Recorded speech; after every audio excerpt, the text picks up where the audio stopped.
Olá, bom dia, tudo bem com vocês? Vamos dar início a mais um Café com o Neuroped, onde eu falo sobre temas voltados ao desenvolvimento infantil e sobre o TDAH.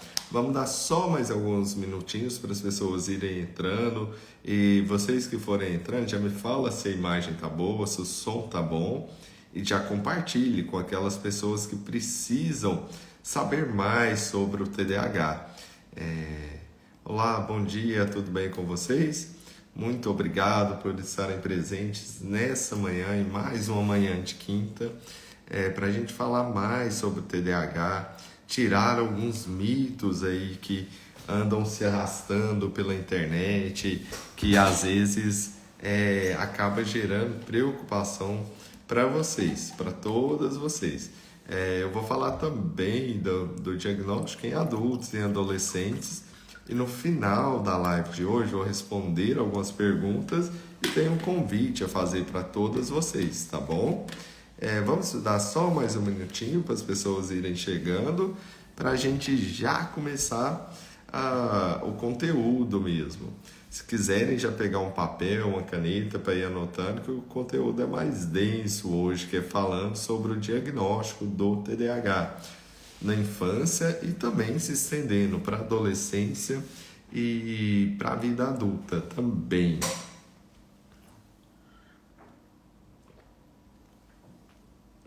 A Rosa está falando que a voz está um pouco diferente. Mas é nessa época, né? Quem tem criança sabe que estão todas resfriadas, todas gripadas, e aí a gente acaba pegando por tabela, né? Então a gente fica mais rouco mesmo, né? Então essa época do ano tá difícil mesmo para todos nós, né? Vamos lá, já começando o conteúdo de como é feito o diagnóstico de TDAH. Como todas vocês já sabem, que me acompanham há mais tempo, o TDAH possui um diagnóstico clínico. Mas o que exatamente isso quer dizer? Que é baseado no achismo do profissional, que o profissional acredita ser o TDAH e pronto, acabou? Não, por ser um diagnóstico clínico, o que isso quer dizer? Que é um diagnóstico baseado em uma consulta bem realizada, em um atendimento bem feito com um profissional médico, onde a gente vai captar todos os sintomas da criança, a história de vida dessa criança, com quem que ela vive, a rotina dela, se faz uso de medicação ou não, e a partir daí é feito o diagnóstico. Às vezes a gente utiliza alguns testes psicométricos, alguma avaliação neuropsicológica, uma avaliação de outros profissionais para nos ajudar nesse diagnóstico. Mas toda vez que vocês ouvirem, o diagnóstico é clínico, é que ele não é baseado em exames. Ainda não há um marcador biológico do TDAH, do transtorno de déficit de atenção e hiperatividade. O que isso quer dizer? Que não há um exame de sangue que a gente vai ver escrito: não, esse exame é característico do TDAH ou não. Esse exame não é de TDAH, então não existe esse exame. Nem exame sanguíneo e nem exame de imagem. Então não adianta a ressonância, a tomografia, o eletroencefalo para se fazer o diagnóstico do TDAH, porque não possui esse marcador. E aí surgem na internet alguns testes, entre aspas, que fazem vocês gastarem muito dinheiro, falando que é para ser feito um diagnóstico de TDAH, que é o teste P300, que foi o que chegou mais perto de ser um marcador, mas não é um marcador, não é um bom marcador. Então, não desperdice dinheiro com os exames pro diagnóstico. Às vezes os exames serão solicitados quando a gente suspeitar de uma comorbidade, quando houver uma história de prematuridade, quando houver uma história de epilepsia, por exemplo, aí a gente vai ter que fazer algum exame para investigar as causas, para investigar outras condições neurológicas ou condições de saúde.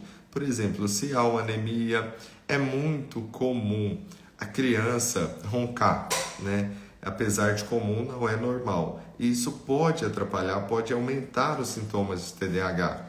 Então é comum a gente ter que encaminhar essa criança para o otorrino para ver se não há uma adenoide aumentada, para ver se não há uma amígdala muito aumentada e precisa operar para melhorar o ronco e melhorar os sintomas de agitação, sintomas de desatenção. Mas vocês veem que os exames é para fazer diagnóstico de comorbidade, não é para fazer o diagnóstico do TDAH, porque o diagnóstico é clínico. Mas aí, como eu disse para vocês, não é baseado no achismo. O médico daqui do Brasil tem que falar a mesma língua lá dos Estados Unidos, lá da Europa, quando falar a mesma língua no sentido de ter os mesmos critérios para fechar um diagnóstico de TDAH. E como que se resolveu isso? Hoje, mais utilizado é o DSM-5, lá da Academia Americana de Psiquiatria, que até a Organização Mundial de Saúde, ela utiliza o DSM como o critério básico para criar o Código Internacional de Doenças. Então, tudo vem lá desse DSM-5, para todo mundo falar a mesma língua quando se trata do diagnóstico, quando se trata de pesquisa. E lá nesse DSM-5 estão os critérios de diagnóstico do TDAH. O que a pessoa precisa apresentar para a gente chamar, para a gente falar que ela tem o transtorno de déficit de atenção e hiperatividade. Então, os sintomas, ela deve apresentar os sintomas, óbvio, e lá são descritos 9 sintomas de desatenção e 9 sintomas de hiperatividade e impulsividade. Desses 9 sintomas de cada um, de 9 de desatenção, a criança tem que apresentar pelo menos 6 em maior intensidade e maior frequência do que esperado para o desenvolvimento dela. Quando falamos do adulto, ele tem que apresentar pelo menos 5 desses sintomas. Então, ela pode apresentar esses 6 de desatenção ou 6 de hiperatividade e impulsividade na infância. Por que eu ressalto muito que é ou os de desatenção ou de hiperatividade e impulsividade? Porque existem crianças que têm 0 sintomas de hiperatividade, não são agitadas, não são impulsivas, mas têm muita desatenção. Então, elas são diagnosticadas com TDAH apresentação desatenta. Então, é preciso muito cuidado com isso. É ou sintomas de desatenção ou sintomas de hiperatividade e impulsividade. Esses sintomas escritos devem ser maiores do que o esperado para o nível de desenvolvimento da criança, do adolescente e do adulto. E outros critérios diagnósticos, os sintomas terem iniciado antes dos 12 anos de idade. Isso é bastante importante, porque o TDAH é um transtorno do neurodesenvolvimento. Então, ele se inicia na infância. Então, ele tem que ter iniciado antes dos 12 anos de idade. Mas atenção, os sintomas terem começado, não os prejuízos. Por quê? Porque às vezes a criança ela tem uma estrutura tão boa, tem uma rede de apoio tão boa, que não apresenta prejuízos, apesar de já ter os sintomas ali com 8 anos de idade, com 9 anos de idade. E os prejuízos só vão vir na adolescência, quando essa rede de apoio se esvai, quando essa rede de apoio fica menor, e com isso os prejuízos passam a apresentar em maior grau. E aí sim ele vai ter o diagnóstico. Outras características, os sintomas devem ocorrer em mais de um ambiente, devem ocorrer na escola, em casa, por exemplo, na igreja, na casa da avó. Por que tem esse critério? Porque às vezes a criança se apresenta agitada, impulsiva, somente em um ambiente. E aí nós temos que considerar esse ambiente. O que esse ambiente está trazendo de errado, que essa criança só é agitada naquele ponto. Então o médico tem que estar atento para pegar esse relato de vários ambientes. O relatório escolar é importante nisso, o relato da mãe, do pai, da avó, tudo isso nos ajuda a fazer o diagnóstico. Então, todos os sintomas têm que estar presentes em mais de um espaço. Outra característica que a gente precisa ter para fechar o diagnóstico é que os sintomas levem a prejuízos para essa criança. E aí, muito cuidado com esses prejuízos. Muita gente pensa que prejuízo é somente na escola, que é somente a criança não está aprendendo, ou que somente a criança está atrasada na escola. E não é bem assim. Existem outros tipos de prejuízos. E esses outros tipos de prejuízos podem ser até mais importantes do que os prejuízos educacionais. Às vezes a criança vai bem na escola, mas em casa, por conta da agitação, da impulsividade, da falta de atenção, gera tanto estresse para a mãe, fica tão cansativo para a mãe, que essa criança passa a ser sempre mais cobrada, mais punida, perdendo momentos de lazer por conta dos sintomas TDAH. Então, os sintomas estão gerando prejuízo, apesar dela estar indo bem na escola. Então, muita atenção a isso. Os sintomas podem gerar prejuízo em várias esferas. Podem gerar prejuízos acadêmicos, podem gerar prejuízos sociais, com os colegas, com os amigos, que perdem a amizade muito mais rápido, geram prejuízos em casa, no trabalho, em todo o ambiente que a criança, com o adolescente, com o adulto convive. Então, esteja alerta a esses prejuízos. Abram os olhos que os prejuízos é muito mais do que somente no ambiente escolar, somente no ambiente acadêmico, tá bom? E por último, o critério que é importante também é que os sintomas não são melhor explicados por outra condição. Como assim?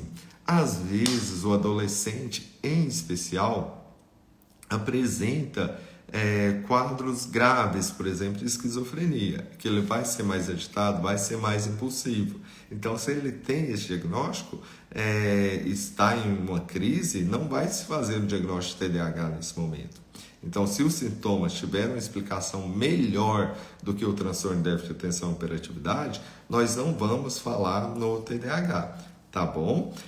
Vocês têm dúvidas sobre o que eu falei do diagnóstico de TDAH? Já coloque aí nos comentários para a gente já responder e aproveitar um pouco mais dessa manhã, antes de começarmos a trabalhar realmente, né? A atender, a fazer o que vocês fazem, né? Vamos ver se já tem algumas perguntas. Tem algumas perguntas da caixinha que eu já vou responder, tá bom? Deixa eu já pegar aqui. Uma pergunta muito interessante que eu recebi na caixinha era a partir de qual idade que a gente faz que a gente faz o diagnóstico. Bem, esses critérios foram definidos a partir dos 6 anos de idade, mas às vezes a criança já possui tantos prejuízos que antes mesmo a gente já pode levantar essa suspeita do diagnóstico, né? Às vezes é uma criança que parece um furacão, que não atende a comando, que não passa muito tempo na mesma brincadeira, tá? Então, assim, é algo importante a idade, mas não primordial.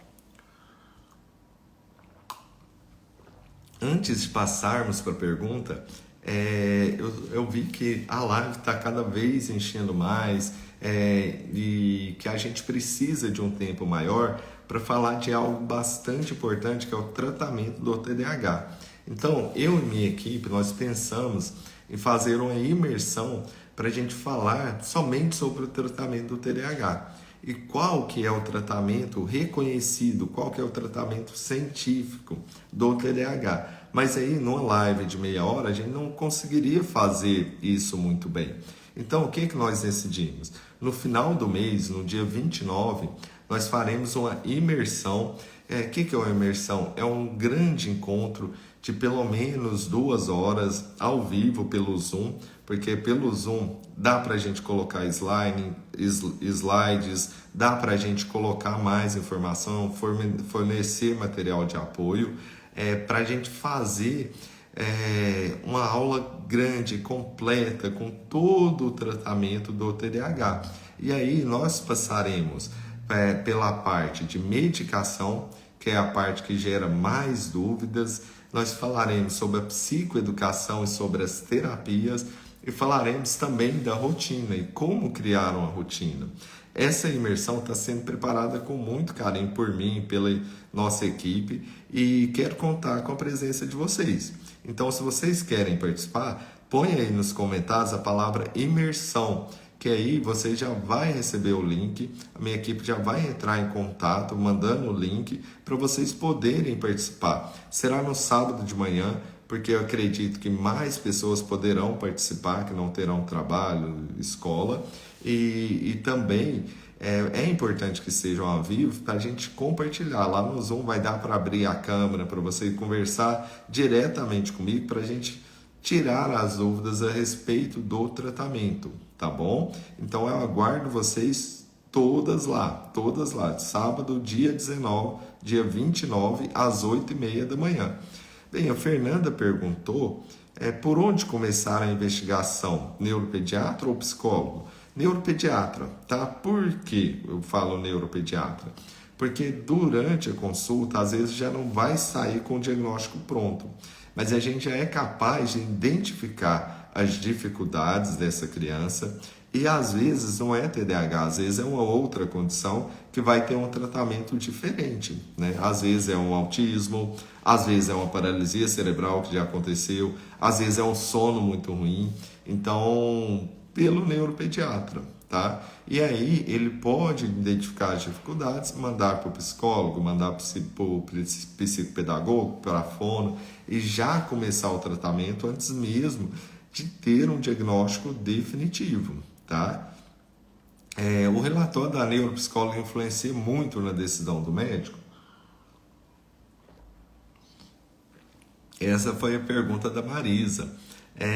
Então, influencia, mas não é algo assim absoluto, né? Como assim não é algo absoluto?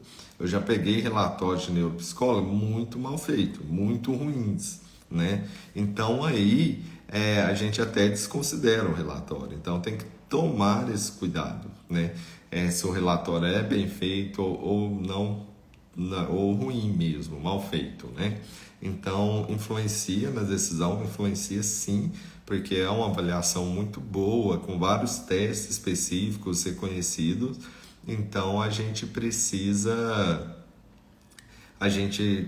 tem um peso na nossa decisão, mas depende da qualidade, tá?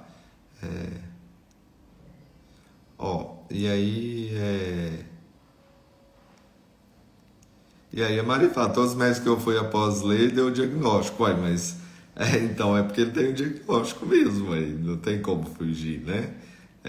Depois do médico ter feito todas as avaliações, o relatório foi mais um peso, foi uma peça do quebra-cabeça a mais. Então, realmente né?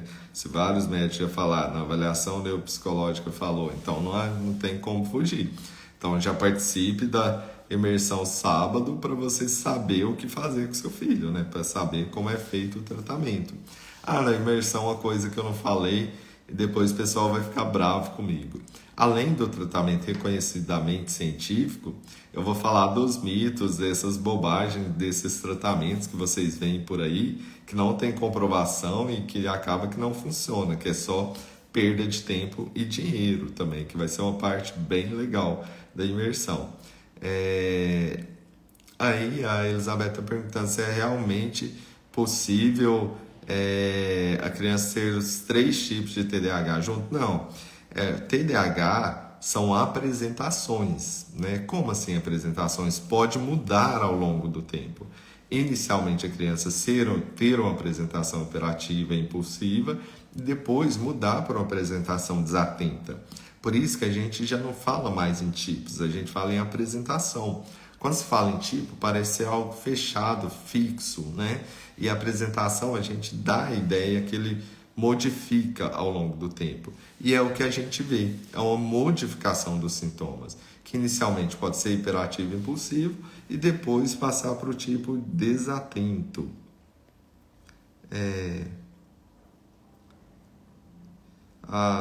Eu não sei seu nome, acho que é Lu.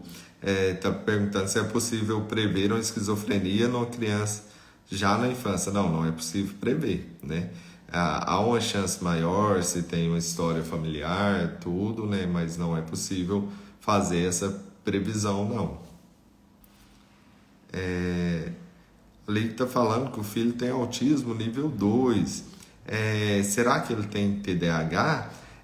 As crianças com autismo, com transtorno do espectro autista, 70% apresentarão o transtorno de déficit de atenção e hiperatividade. Então, 70% da chance dele também ter essa condição. Então, vale a pena você tratar essa condição, porque muitas vezes a gente tratando o TDAH da criança com o TEA, a gente vê melhora no desenvolvimento, a gente vê um melhor aproveitamento nas terapias.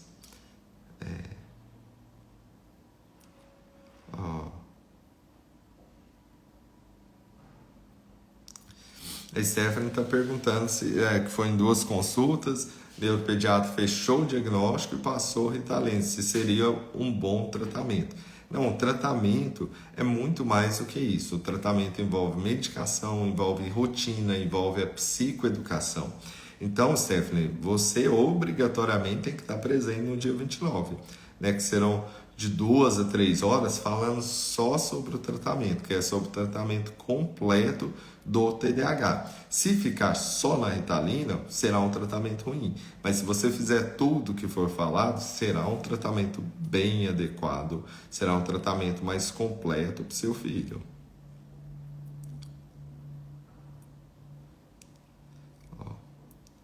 Vamos ver se tem mais perguntas.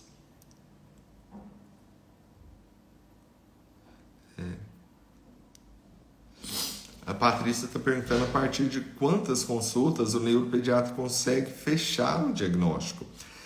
Depende muito, depende das informações trazidas, depende se trouxe relatório ou não, qual que é a observação dessa família em relação à criança.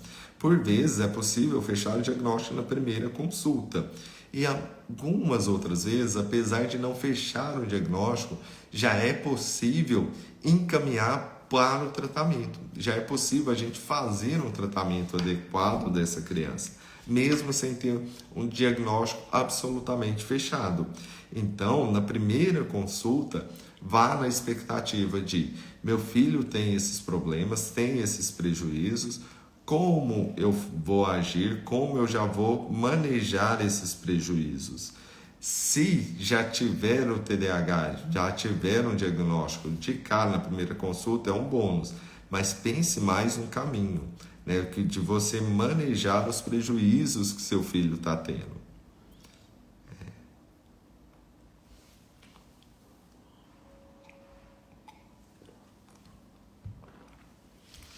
E tá falando que o filho tem 4 anos, mas essa é outra, né? Desde os 2 anos está indo em consultas para saber o diagnóstico, ou seja, 2 anos de consulta, mas a cada consulta o médico passa para alguma especialidade.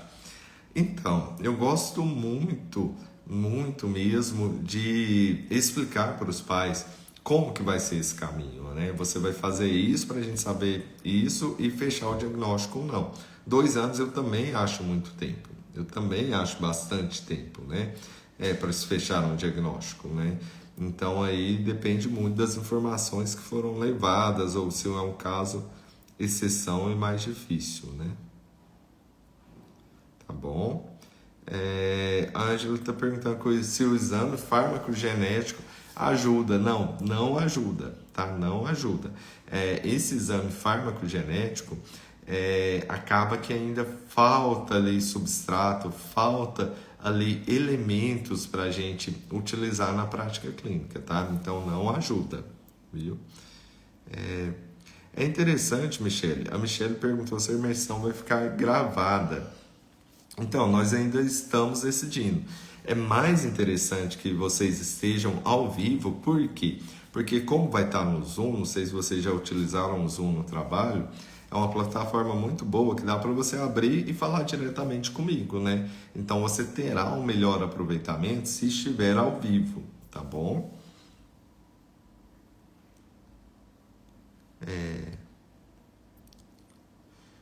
Minha filha de 4 anos foi diagnosticado como impulsiva, desatenção, tem sinais de TDAH. Então,